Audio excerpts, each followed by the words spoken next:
maka kan kita banyak-banyak bersyukur kepada masyarakat kita juga bisa adanya suatu penghasilan. Kita daerah akan membangun suatu apresiasi dan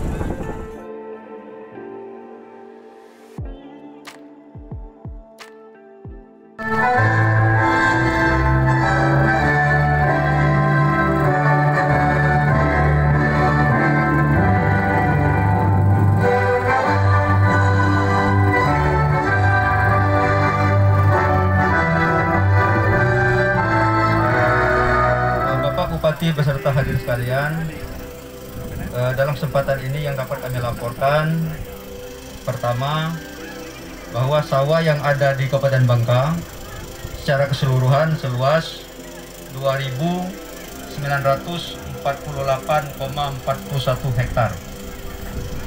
Akan tetapi secara keseluruhan itu belum bisa dimanfaatkan.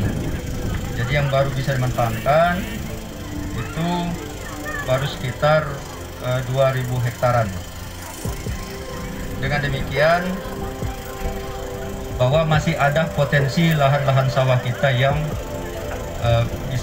bisa kita tanami.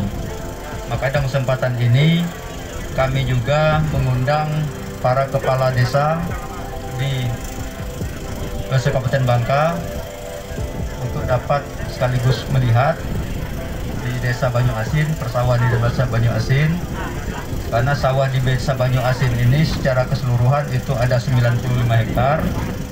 Di lokasi panen ini lebih kurang 35 hektar, sisanya 60 hektar di lokasi sawah Banyu Asin 1. Dari sawah 95 hektar ini sudah tergarap 87,3 hektar. Jadi hampir secara keseluruhan itu sudah tergarap untuk yang ada di Desa Banyu Asin, Kecamatan Riau Silip ini. Yang pertama, bagaimana kita untuk meningkatkan silaturahim kita, kekeluargaan kita, tali persaudaraan kita, ukhuwah Islamiyah kita. Yang kedua, alhamdulillah pada hari ini kita diundang oleh Kepala Desa Banyu Asin beserta jajarannya untuk menghadiri panen padi sawah seluas 35 hektar yang ada di Desa Banyu Asin ini. Walaupun kita dalam keadaan kurang aman, kurang nyaman dengan adanya penyebaran virus corona ataupun COVID-19 yang sudah berlangsung hampir 1 tahun ini. Dan juga selawat dan salam ucapkan terima kasih pada Kepala Desa beserta jajaran Pak Camat yang pada hari ini telah mengundang kita bersama-sama untuk panen raya bersama terhadap padi sawah yang ada di Desa Banyu Asin ini. Dan inilah merupakan suatu kebanggaan kita, terutama bagi desa-desa yang telah memiliki daripada lahan sawah. Jadi harus kita maksimal dan harus kita optimalkan lahan-lahan sawah kita yang ada di desa masing-masing. Luas sawah kita yang ada di Kabupaten Bangka ini sudah mencapai 2.000 lebih hektar. Bukan sedikit Bu Bapak, hampir semua desa sudah ada lahan-lahan sawah yang kita bekerja sama dengan TNI dan Polri. Ini tahun 2020 dengan Polri-nya kita. Jadi bukan hanya TNI saja, dengan Polri juga. Polri kalau tidak salah sekitar 700 hektar. Di Kabupaten Bangka sekitar 300, di Bangka Barat sekitar 400 hektar.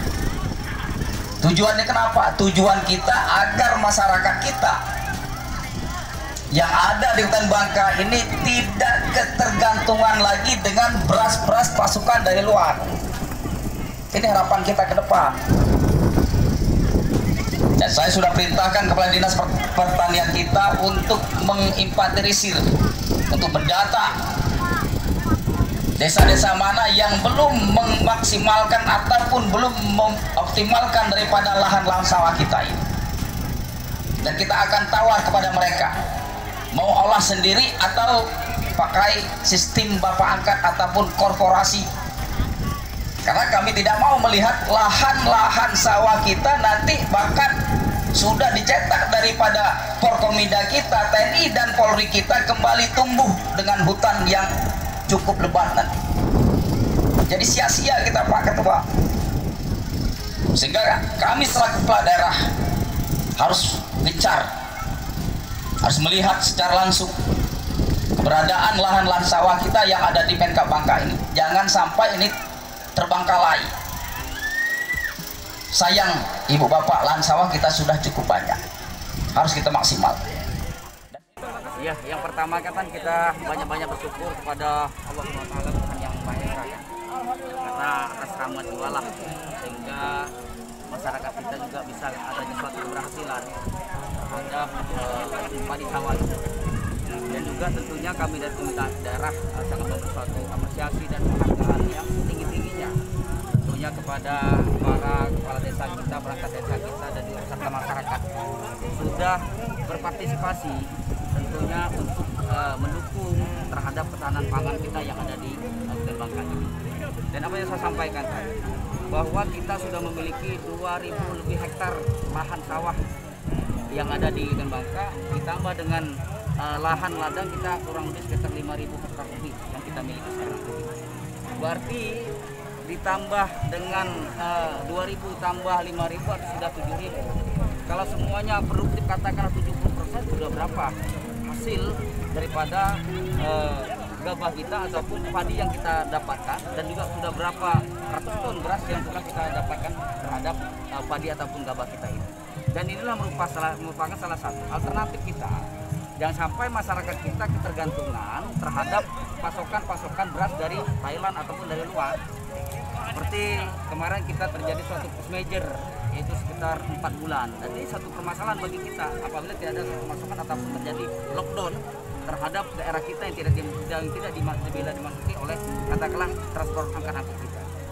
Ketika kita tidak adalah suatu untuk menyediakan ataupun alternatif kita untuk persediaan terhadap ketahanan pangan kita. Jadi bukan hanya padi saja yang kita kembangkan, sekarang juga bawang merah, dan nanti minggu depan kami akan panen bersama panen raya juga bawang merah kita yang kemarin kita bantu melalui dana ide kita nanti yang ada di Desa Labu yang kita sebarkan dari 6 kecamatan termasuk Riau Silip yang ada di Desa Cit. Jadi harapan kami ke depan bahwa masyarakat kita harus banyak-banyak terutama untuk memanfaatkan lahan-lahan sawah kita. Apalagi nanti transportasi kita penghubung antara Bangka dengan Palembang sudah ada suatu akses yang otomatis ke depan bahwa perekonomian kita akan meningkat. Terutama lahan-lahan ataupun tanah-tanah kita akan harganya cukup meningkat ke depan. Karena pasti dari investor dan luar nanti mereka juga akan bersama-sama juga untuk berusaha di kita. Jadi dengan adanya lahan kita inilah bahwa masyarakat kita juga sekarang mulai untuk memanfaatkan kepada lahan yang telah kami miliki, jangan sampai nanti dimiliki oleh pihak-pihak lain. Itu yang kami harap ke depan. Pak, dari 2.000 lebihan hektar tadi Pak, berapa hektar Pak yang sudah kita garap Pak yang bisa memenuhi kebutuhan? Ya, sekitar 70%. Jadi apa yang saya sampaikan tadi, kita tanya kepada pemilik ataupun kepada yang pemilik lahan, apakah mereka mengelola sendiri atau tidak. Kalau tidak, kita akan jadikan bapak angkat ataupun secara korporasi terhadap pengembangan terhadap atau pengelolaan pada lahan yang dimiliki oleh masyarakat kita, baik itu ladang maupun yang lahan padi sawah.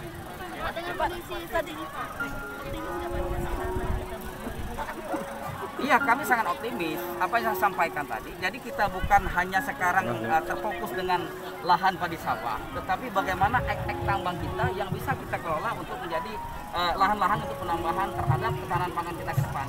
Kami sudah menggokan bahwa pada 2024 bahwa kita sudah ada pangan, terutama untuk ketahanan pangan kita yang ada di Bangka terhadap padi beras kita. Ya, strategi kita tadi seperti itu. Tadi kan katakanlah masyarakat kan belum memaksimalkan lahan. Mungkin dari biaya yang cukup besar ataupun masyarakat kita kurang ahlilah terhadap pengembangan terhadap lahan padi sawah ini, sehingga kita langsung melakukan bapak angkat ataupun secara korporasi tadi. Kita tawar pola misal 80-20 untuk pemilik lahan, 80 untuk pengelola. Ataupun nanti seperti apalah mekanisme kita akan atur, yang penting masyarakat kita tetap mendapatkan manfaatnya. Pak, 3 bulan lagi ini kita sudah lebaran puasa. Gimana pangan kita di Kabupaten Bangka? Ya, inilah merupakan seperti kan lahan-lahan sawah sekarang kan mereka sudah mulai panen kan seperti itu. Apa yang saya sampaikan, kita tidak perlu berpikir untuk untuk menjual keluar, tetapi untuk pangan kita untuk diri sendiri. Dalam 1 tahun kita mencukupi, bahkan tidak ada lagi permasalahan secara ekonomi bagi masyarakat kita menengah ke bawah tersebut karena mereka sudah memiliki dan beras. Kalau lauk kan bervariasi, apakah lauk itu ikan asin ataupun sambal cabai pun tidak masalah kan seperti itu. Tetapi masalah beras itu yang paling utama. Pak, tadi Pak Kades bilang mau dijadikan kawasan wisata agro pertanian, Pak. Seperti apa dukungannya, Pak? Pemerintah, ya, Pak? Inilah kan seperti sawah ini kan bukan hanya kita untuk katakanlah untuk mengambil padinya, tetapi kan tempat menjadi daya tarik wisata juga. Apalagi dilengkapi dengan sarana dan sarana seperti adanya gazebo